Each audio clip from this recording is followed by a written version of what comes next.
Hi, my name's Haley. A few weeks ago, our lovely dear leader announced a general election, and since then, I've been on an election hype. I've been in a politics buzz. I'm reading all the manifestos, all the news articles about how transgender people are disgusting. Trans people are a bit of a election topic at the moment. So what I thought I'd do. Hello. Hi, can you hear me? Yes, I can, yes. Interview a reform candidate, straight from the horse's mouth, so to speak. My name's Haley. As you're fully aware, there's a general election coming up. And in the run up to that, I'm just trying to get a view of sort of who people can vote for in the whole area. You can introduce yourself if you like. Yeah, well, I'm Martin Baker. As you said, I'm standing for Reform UK for Hull, North and Cottingham. I was really interested to speak to someone from Reform because I think the polls going the way they are. I think you're arguably the third biggest party in the UK at the moment. We've gone from this to who knows in such a short space of time.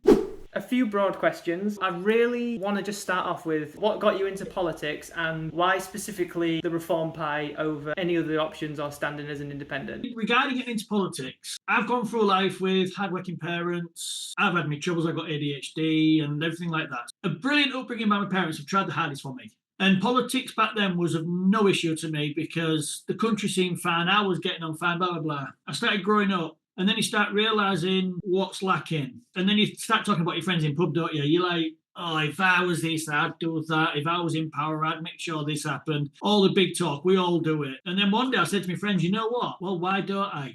In preparation for this, I've done a bit of research. I've sort of been going through the Reform Manifesto, or all of the parties' manifestos. I've got one just so I can compare notes if need be. There we go. Well, I've only got one screen, so if I go silent because I'm reading the manifesto. Yeah. Would you say it's something that you're like quite sort of comprehensive with it and that you sort of support the general idea or most of the ideas within it? Majority, yes, I do. I don't know how much you know about economics. It's just that I did economics at university. Start off on my strong suit, sort of quite front and centre in a lot of the stuff. It's an important one.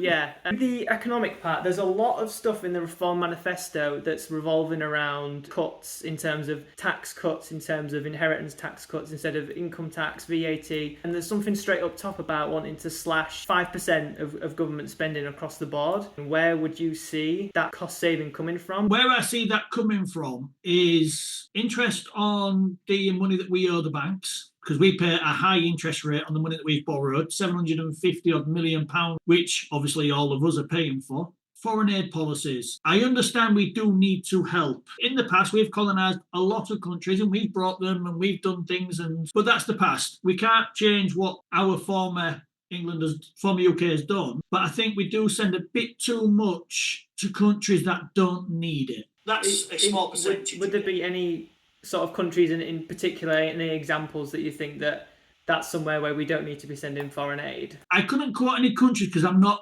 100% sure on which countries are waste. I mean, I know I've heard the rumours online, like China, we helped China out and they built a space station. But I did look into it briefly, and we do send quite a lot of money abroad, but I didn't find out where it went to. Well, I dug into the numbers. China and India were one of the two that were mentioned in the manifesto. China hasn't received any foreign aid since 2011. India does receive foreign aid. For me, coming from an economics background, is foreign aid really that much different to foreign investment?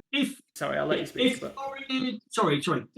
foreign aid is going to be repaid back in a timely fashion, then as I said, that's fair enough because we're getting it back. Personally, I think it's often easy to sort of use the word foreign aid as something that is bad or something that, is sort of a freebie, when the British people, we import so much from abroad, or a lot of our stuff is imported from abroad. It seems like in the best interest of the British economy and the British people that even if this money isn't repaid in cash or in goods, the stability and the well-being of other nations is important for us in terms of... I agree with you there. Other nations do need to be stabilised, as you say, and have a prosperity where they can then become self-sufficient. I'll move on. I'll try and swiftly go past some of the economics questions. So one of the things that's sort of a staple in the Manifesto for Reform, and I think would probably be one of the more controversial things, banning certain things to be discussed in schools, such as critical race theory and transgender ideology. What would you describe these things as that we need to be getting rid of?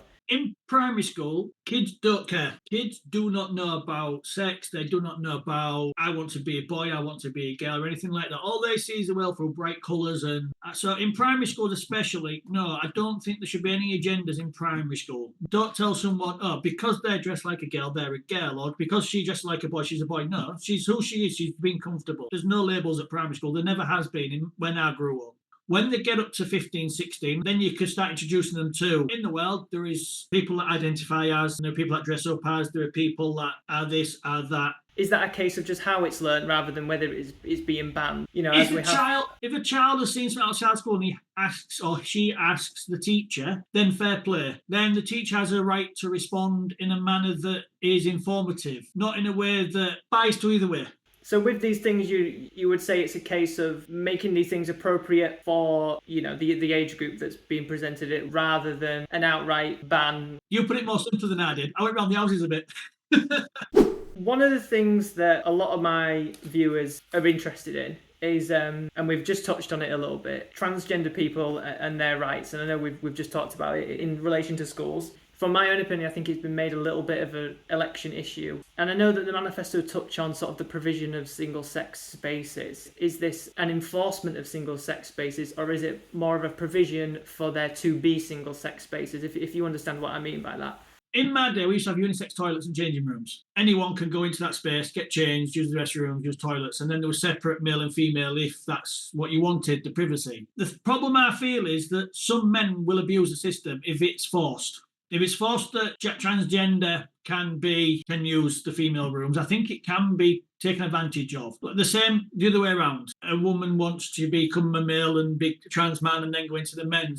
Things can be twisted, and that's the problem with society. Going off topic for a second, the roads are the speed limits because you have to accommodate the people that can't drive properly at the higher speeds. People taking advantage, I assume, we're talking about people who want to cause harm to others. Yes.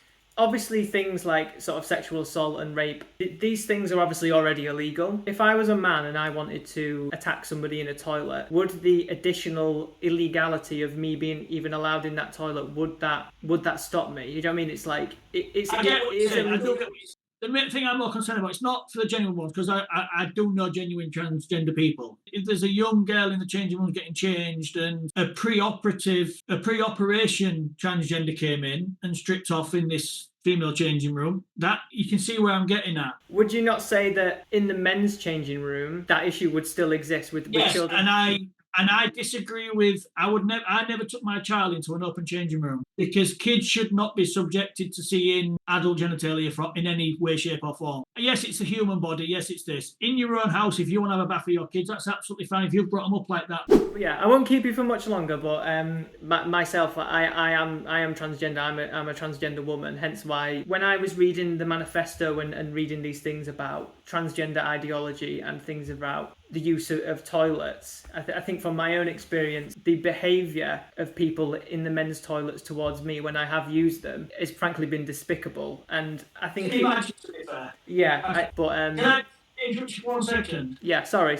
If you're transgender, male to female. Yeah.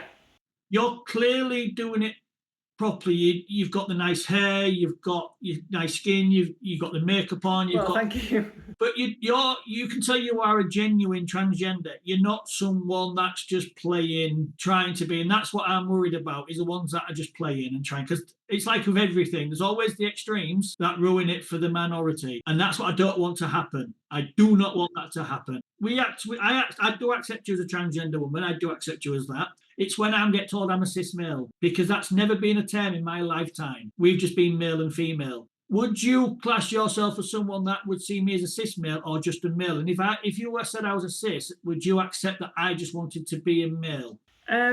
Yeah, I mean, from personally, I don't think I wouldn't use the word cis or trans unless it was relevant. Sometimes there is the need to define the difference. I wouldn't use the word cis independently of the word trans. They have to come together. Would I use it? Absolutely. But would I use it? I mean, I think you've talked previously about labels. Would I label that to you? No. To me, it's more of an adjective in the same way that trans is.